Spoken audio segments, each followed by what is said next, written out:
क्या आपने कभी सोचा है, एक ऐसा महीना भी था जिसे देवता अपनाने को तैयार नहीं थे, जिसे अपमानित करके मलमास कहा गया। लेकिन वही महीना कैसे बन गया सबसे पवित्र पुरुषोत्तम मास। आइए जानते हैं इस अद्भुत और रहस्यमयी कथा को।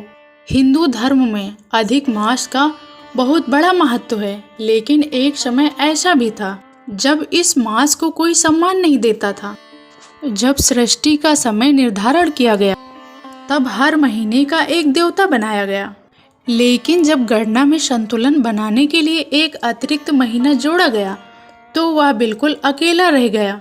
उसका कोई स्वामी नहीं था, कोई देवता उसे अपनाने को तैयार नहीं था। धीरे धीरे लोग भी उसे अशुभ मानने लगे और उसे मलमास कहकर पुकारने लगे। यह अपमान सहते सहते वह मास बहुत दुखी हो गया। वह सीधे भगवान विष्णु के पास पहुंचा और बोला, हे प्रभु, मेरा कोई नहीं है, सब मुझे तुच्छ समझते हैं, मुझे भी सम्मान और पहचान दीजिए। भगवान विष्णु उसकी पीड़ा सुनकर करुणा से भर गए और उसे लेकर गोलोक पहुँचे। गोलोक में भगवान श्री कृष्ण विराजमान थे। उन्होंने मास की व्यथा सुनी और बोले, आज से तुम अकेले नहीं हो, मैं तुम्हारा स्वामी बनता हूँ।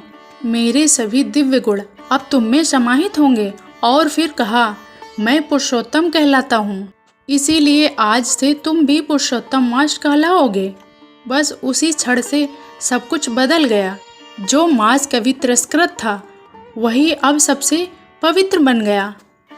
अब मान्यता है कि इन महीनों में जप तप दान पूजा सामान्य दिनों से कई गुना अधिक फल देते हैं। इस पवित्र महीने में कुछ विशेष नियम भी बताए गए। शादी विवाह जैसे शुभ कार्य, गृह प्रवेश, मुंडन, नए बड़े काम की शुरुआत, बहुत ज़्यादा भोग विलास और तामसिक चीज़ें नहीं करनी चाहिए। लेकिन भगवान विष्णु और श्री कृष्ण की पूजा, व्रत, जप तप और कथा सुनना चाहिए। गरीबों को दान, गीता भागवत जैसी धार्मिक पुस्तकों पर पाठ।